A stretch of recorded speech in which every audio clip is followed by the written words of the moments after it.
Let me tell you something nobody wants to say out loud about why relationships fall apart. It is never one moment. Everyone wants to point to the big thing, the argument that went too far, the betrayal nobody saw coming, the day everything changed. But that is not how relationships die. They die slowly, quietly, in 1,000 small moments that nobody thought to mention until it was already too late. And by the time it feels broken, it has been breaking for a very long time. You just were not paying attention. Let me tell you exactly what I mean. Think about the last year of your relationship, not the big moments, the small ones. The phone checked when she was talking to you. The "I'm fine" accepted without a single follow-up question. The plans canceled one too many times for reasons that seemed valid in the moment. The feeling she shared that you dismissed with "you're overreacting." The conversation she started that you redirected because you were tired. The night she cried quietly hoping you would notice, and you did not. None of these feel like a big deal. Each one alone is small, forgivable, human. But together, they build something. Not love, not connection, a wall. Brick by brick, moment by moment, until one day she stops trying to reach you through it. And you wonder where she went. Here is what I want you to understand. Relationships do not explode, they fade. Two people who once stayed up talking until 3 a.m. about everything and nothing become two people who sit in silence on the same couch scrolling different phones.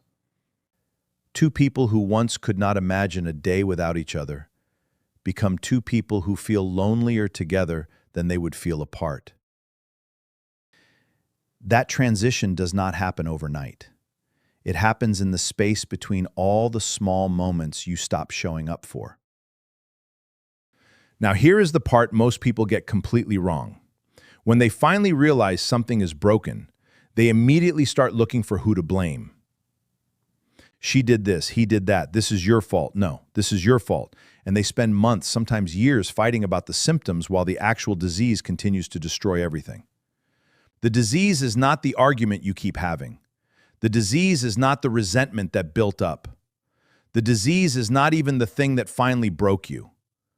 The disease is simple. Two people stop choosing each other in the small moments, not the big gestures, not the anniversaries, not the grand romantic evenings everyone sees on social media. The small moments.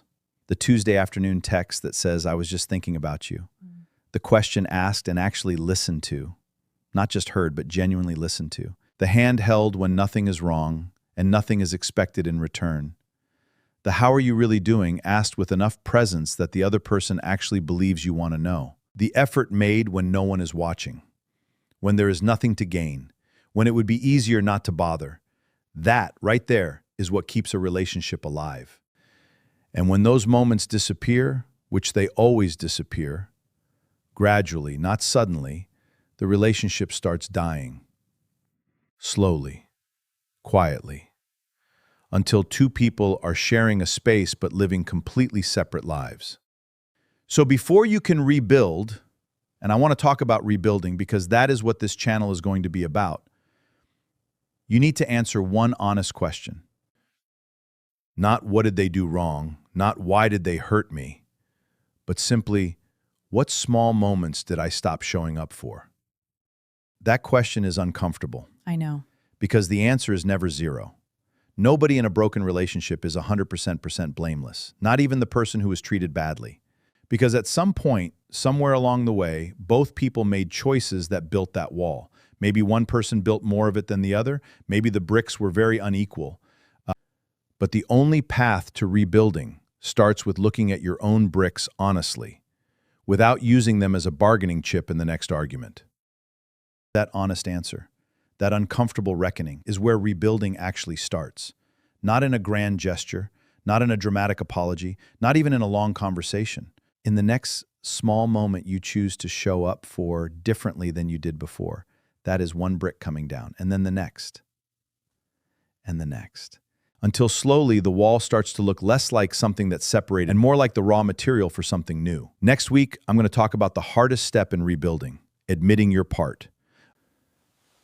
Subscribe so you do not miss it. Drop 100 in the comments if you recognize something in this video. And if you want to go deeper right now, I wrote a book, Know Your Worth. Everything I know about love, loyalty, and choosing yourself. Link in the description.